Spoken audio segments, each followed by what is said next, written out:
3 month కోర్స్కి వెళ్ళడానికి ఒక short film చేయమంటే అలా చిన్న షార్ట్ ఫిల్మ్ చేశాను. సో అలా నాకు ఈ చిన్న చిన్న షార్ట్ ఫిల్మ్ ఫెస్టివల్స్కి వెళ్ళడానికి ఇవన్నీ నాకు అలవాటు అయిపోయి అది నాకు కనిపించాడు. సుజిత్ అప్పటికి ప్రభాస్ గారితో సినిమా తీశాడు, ఇవన్నీ తెలిసినప్పటికీ కూడా నాకు బట్ తనలో ఉన్న ఎంతూజియాజం ఎలా అనిపించింది అంటే చాలా క్వైట్ కంటేజియస్. అబ్బాయి ఏదో చెప్తున్నాడు కానీ భావం పూర్తిగా చెప్పలేకపోతున్నాడు, కానీ లోపల ఇంత ఉంది. అది it's like a volcano which is ready to explode. So నాకు అది కనిపించి అది చూసి ఈ ఫిలిం స్టార్ట్ చేసినప్పుడు ఎవరిని రూపం చేయాలంటే మళ్ళీ ఒక సెల్యులాయిడ్ పోయిట్ రవికే చంద్రన్ గారు రైట్ అనిపించింది సినిమాకి. అంతకుముందు ఆయనతో భీమ్లా నాయక్ చేసినప్పుడు నాకు ఆయన గురించి ఎప్పుడు తెలుసు. నాకు భీమ్లా నాయక్ ఆయన చేసినప్పుడు వారిని అప్రోచ్ అవ్వడం జరిగింది. ఆయన ఈ డిస్కషన్లో ఈ సినిమాని ఇలా చేయొచ్చు అని మాట్లాడుతూ టుగెదర్ తమన్ మన సుజిత్ గారుని రవికే చంద్రన్ గారు కూర్చోబెట్టి దీన్ని ప్రాబబ్లీ దీన్ని 80s 90s చేసి మరింత బాగుంటుంది అనిపించింది. దట్స్ హౌ ఆ లుక్ కొత్తగా వచ్చింది దీంట్లో. అలాగే నాకు ఈ పర్టికులర్ ఫిల్మ్ సక్సెస్ సెలబ్రేషన్ చేసుకున్నారు ఆఫ్టర్ అంటే ఈ జానీ పెట్టగా నేను చెప్పా అది ఆల్రెడీ ఫెయిల్ అయింది, దానికి మళ్ళీ ఒకవేళ తేడా పడితే మళ్ళీ నాకు తేడా నా భవిష్యత్తులో మొత్తం మూసేస్తున్నా భయం ఉండేది నాకు. ఒకసారి నమ్మి చేసేయటమే. నేను ఎప్పుడు భయపడలేదు సినిమా సక్సెస్ కానీ ఫెయిల్యూర్కి కానీ. ఈవెన్ రీసెంట్ హరిహర వీరమల్లికి కూడా ఎప్పుడు బెస్ట్ ఇస్తాం. నేను ఎప్పుడు ఏం కోరుకుంటానంటే ఈ సినిమాని నాకంటే ఇంతమంది సింగర్స్ ఉన్నారు, డైరెక్షన్ టీమ్ ఇంతమంది, ఇంక్లూడింగ్ లిరిక్ రైటర్ లాంటి విశ్వ నాకు గోకులంలో సీత ఫంక్షన్కి అనుకుంటా కూర్చోబెట్టి నాకు ఇతని అబ్బాయి ఇంగ్లీష్లో చాలా పాటలు పాడతాడు, నాకు మైకేల్ జాక్సన్ చాలా ఇష్టం, సో ఇలా బిల్లీ జీన్ పాట పాడతాడంటే అతను కూర్చోబెట్టి పాడించాం ఆ రోజున. సో అలాంటి విశ్వ ఈ రోజున కూర్చోబెట్టే మంచి ఈ లిరిక్ రైటర్గా ఈ సినిమాకి ఇంత సక్సెస్ అందించడం అంటే నాకు ఒక ఆ జర్నీ తాలూకు గ్రోత్ అర్థమవుతూ ఉంటుంది. అంటే ఎక్కడో ప్రారంభమై మనందరం చిన్నగా ప్రారంభమై ఒక 2 decades తర్వాత హౌ డు వి ఎక్స్పాండ్, ఆ గ్రోత్ నాకు చాలా ఆనందాన్ని ఇచ్చింది. అలాగే ఈ సినిమాకి సంబంధించి నాకు మొన్న చెప్పాను, నాకు team work is the key for any success. నేను చాలాసార్లు ఫెయిల్ అయింది ల్యాక్ ఆఫ్ టీమ్ వర్క్. నా ఎఫర్ట్స్ ఎప్పుడు తగ్గవు. నా ఎఫర్ట్స్ ఈ సినిమాకి ఎంత పెట్టిన అన్ని సినిమాలకి ఇంత పెట్టి ఒక ఇంచు కూడా ఇన్ఫాక్ట్ చెప్పాలని నాకు అంత బరువు ఇవ్వలేదు సుజిత్ ఈ సినిమా మేకింగ్లో. మిగతా సినిమాలు చేసినప్పుడు టన్నుల బరువు మీద వేసుకుని అంత పని చేసామండి. రిజల్ట్ అంటే మొత్తం ఒక టన్ను తవ్వితే పిసరంత రిజల్ట్ కనిపించేది. అలాంటి ఈ సినిమా సక్సెస్ సుజిత్ ఎక్కడో ఒక కాన్సెప్ట్ స్టార్ట్ చేసి ఒక విజువల్ స్టార్ట్ చేసి ఒక చిన్నపాటి విజువల్తో స్టార్ట్ చేసిన కథ ఎంతమంది చేరారు ఈరోజు మనందరికీ తెలుస్తుంది. స్టేజ్ మీదకి ఎంతమంది ఆర్ట్ డైరెక్షన్ డిపార్ట్మెంట్ నిద్రాహారాలు మానేసి. అలాగే తమన్ అంటే brilliant piece of work. Thaman నాకు ఎలా తెలుసు అంటే మణిశర్మ గారి దగ్గరికి నేను మ్యూజిక్ సిటీస్కి వెళ్ళినప్పుడు ఒక ఒక కీబోర్డ్ ప్రోగ్రామ్ అని మీకు పరిచయం చేస్తాను చెప్పి తీసుకొచ్చేలా చేసేవాడు.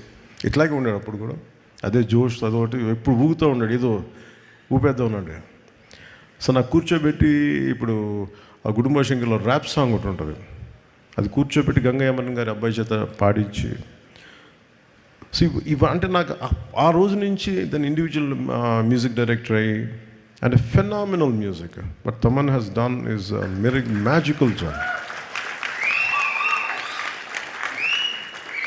మ్యాజికల్ జాబ్ తను చేస్తుంది.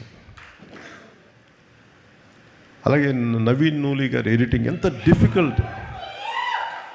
డిఫికల్ట్ ఎడిటింగ్ అంటే ఇది. అంటే కథ చాలా చిన్న కథ, పెద్ద కథగా గొప్ప, కానీ కథను చాలా గొప్పది.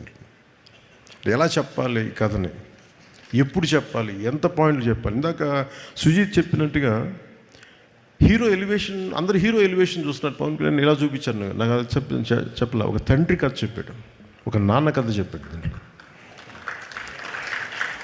అంటే వీటన్నిటి యాక్షన్ వెనకాల ఒక ఇద్దరు ఒక భార్యాభర్తలు కదా, ఒక చిన్న కుటుంబం కదా,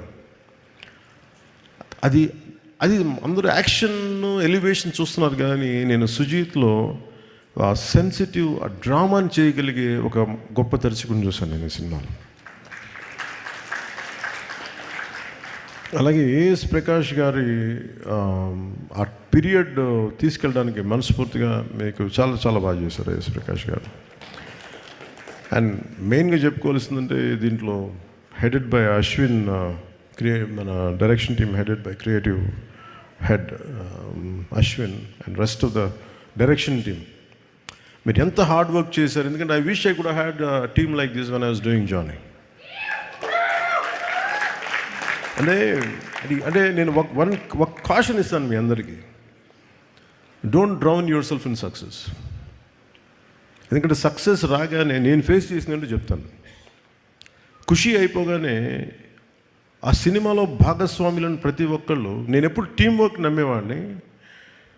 నాతో ఉండే టీం అందరూ they thought they are it's because of them. నేనే లేకపోతే ఈ షాట్ వచ్చినది కదా, నేనే లేకపోతే ఈ ఇట్లా విడిపోయారు అందరు. నాకు జానీకి స్టార్ట్ చేయకముందే నాకు తెలిసిపోతుంది టీమ్ స్పిరిట్ లేదు ఈ సినిమాకి. నిస్సహాయతతో తపన పడేవాడిని.